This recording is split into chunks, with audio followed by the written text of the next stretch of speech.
What is up, guys? Pine Belt Beer Reviews back here again with you today for another one, and this one that I'm doing here today is from a brewing company from Nashville, Tennessee, a brewery that I have not had a beer or anything like that from in quite a while, but it was one of the first breweries that I did pick some craft beer up with, so kind of something that I started my whole craft beer journey with.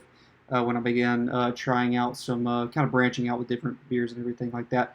But this is an ale from this particular brewery. It is Yazoo's Hoppy Wheat Ale, again from Nashville, Tennessee. Not a whole lot of this, just from a quick Untappd search, not a whole lot of information about this particular ale on Untappd.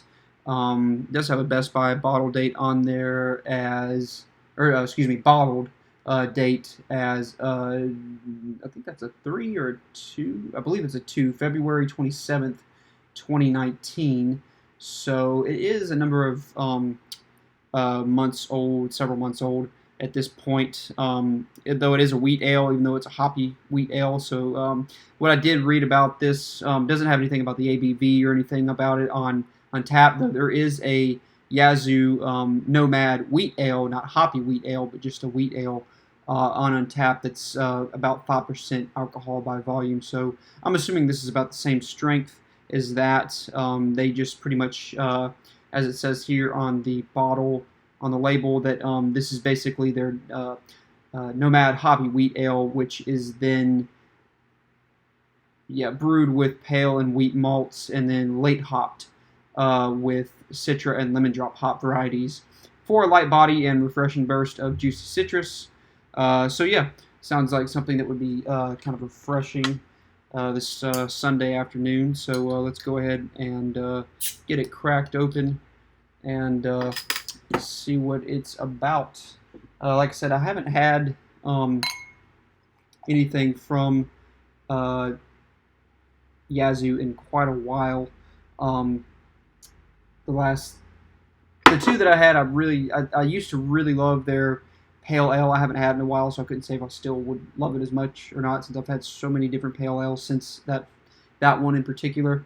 But I've had that. I've had their Dos Perros ale as well, or I think it's a dark lager, maybe, like kind of brew with, I want to say, Aztec chocolate or Mexican chocolate malt or something like that. I can't fully remember.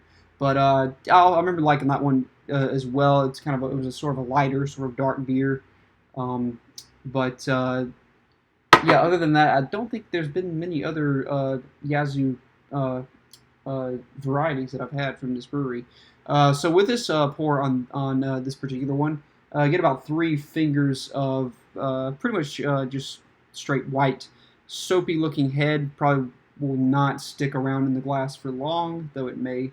Sometimes you can't really tell with these when the head sort of looks like that kind of that kind of like meringue kind of consistency. It's kind of hard sometimes to see if it's gonna like leave any lacing in the glass or anything. But other than that, a nice kind of slightly hazy yellow gold color. Little very small bubbles streaming up from this goblet style glass. So yeah, let's go ahead and go right in for the aroma on this one. And the aroma is definitely fruity, definitely juicy, kind of fruit sort of aroma to it. I'm getting like maybe apricot, maybe this might be a little out of left field, but what are those? They're similar to peaches, I think, or they're kind of like a cross almost between a peach and an orange. Persimmons, if you know what I'm talking about. They're kind of a very soft fruit. Kind of reminds me of that smell a little bit. Sort of orangey, but also sort of apricot sort of aroma as well. It's building up a nice pillowy head with each pour, though, so that's kind of neat. But yeah, a little bit of a lemon peel, kind of aroma. Not really like a more bitter sort of lemongrass kind of thing going on, but just sweet sort of lemon peel, not too tart or anything. Very kind of subtle. And then getting a little bit of wheat, kind of a soft sort of grassy note in there as well. So yeah, it smells pleasant. It smells like it's a very soft kind of subdued aroma. So let's see what's going on with the flavor on this one.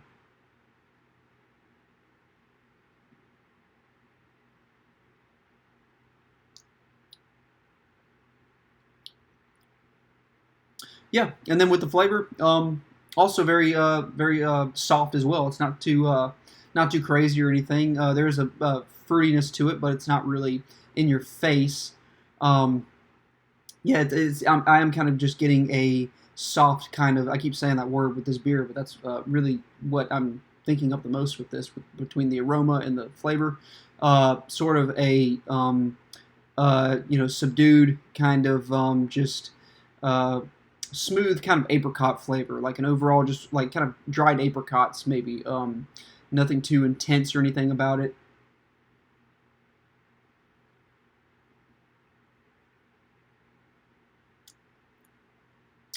And with another taste there, also getting a bit of that lemon peel in there as well now. Uh, Bit of wheat. There's a bit of this sort of just kind of bready sort of wheat sort of kind of flavor in there too.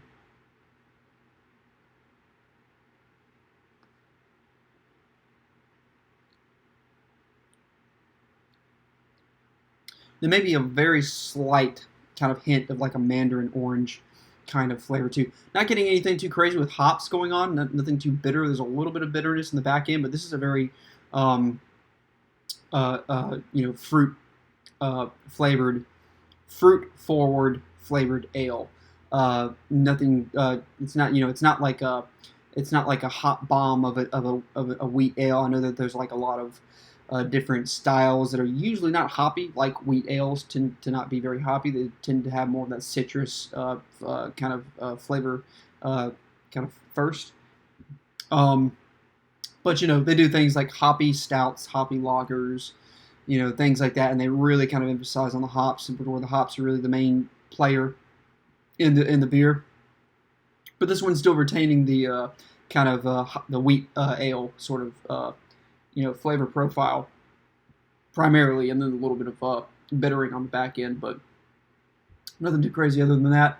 It says a light uh, body to the beer. I'm kind of getting more of a medium light. It does have some heft to it a little bit, but really also nice and almost kind of more of a effervescent kind of mouthfeel. I don't know if you can see on the camera there the bubbles. It's kind of really condensed actually, so it's having a hard time picking up the little bubbles. But there are like a lot of almost kind of like little champagne-sized bubbles going on in this particular beer. But yeah, very effervescent, very kind of fizzy mouthfeel, but it has some heft to it. It's not too light.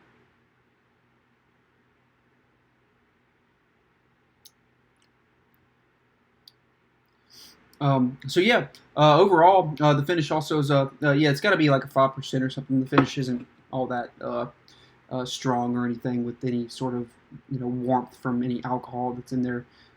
But yeah, overall, I really I really do enjoy this particular offering from Yazoo. I've always been a fan of this brewery. They tend to put out things that are very, I think, accessible, but also that people that have tried a lot of different craft beer styles and different breweries, things that are more complex, they can, I think they kind of can satisfy those kind of types of drinkers too that have tried more have more, a more eclectic palate or whatnot. But yeah, this one's really pleasant. I like that it's not too extreme on any level with its flavors, but all those flavors are there, and it's just a really nice, pleasant, again, soft kind of ale. Would definitely recommend trying it out if you see it.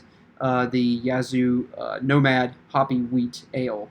I think I'd give it a B plus. It's a really solid ale. One that I definitely wouldn't mind if I just didn't care for swapping out different styles of beer through a weekend or something. I could definitely see myself picking up a 6-pack of it or something and being satisfied with that.